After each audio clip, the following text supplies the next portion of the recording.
దక్షిణ కాశీగా, ప్రముఖ శైవక్షేత్రంగా, పేదల పెన్నిధిగా వేములవాడ శ్రీ రాజరాజేశ్వర స్వామివారికి పేరుంది. దానికి తగ్గట్టుగానే ఆదివారం సెలవు దినం సందర్భంగా భక్తులు సుదూర ప్రాంతాల నుంచి కుటుంబ సమేతంగా అధిక సంఖ్యలో రావడంతో ఆలయంతో పాటు పరిసర ప్రాంతాలన్నీ భక్తులతో కోలాహలంగా మారాయి. అధిక సంఖ్యలో భక్తులు రావడంతో గంటల తరబడి స్వామివారి దర్శనార్థం క్యూలైన్లో భక్తులు వేచి చూశారు. ధర్మ దర్శనంలో భక్తులకు ఎలాంటి ఇబ్బందులు కలగకుండా ఆలయ అధికారులు క్షేత్రస్థాయిలో పర్యవేక్షిస్తున్నారు. ముందుగా ఆలయానికి చేరుకున్న భక్తజనం పుష్కరంలో పుణ్యస్నానాలు ఆచరించిన తర్వాతే స్వామివారికి ఇష్టమైన కోడెముక్కులతో పాటు తలనీలాలు సమర్పించుకొని స్వామివారి సేవలో తరించారు.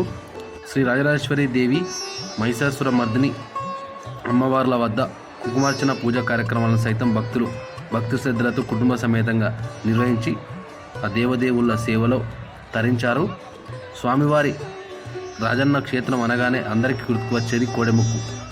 నవదంపతులు కుటుంబ సమేతంగా తరలివచ్చి జోడి కోడెలను స్వామివారికి భక్తి శ్రద్ధలతో మొక్కులు చెల్లించుకోవడం ద్వారా సకల శుభాలు, కోరిన కోరికలు తీరుతాయని భక్తుల ప్రగాఢ విశ్వాసం.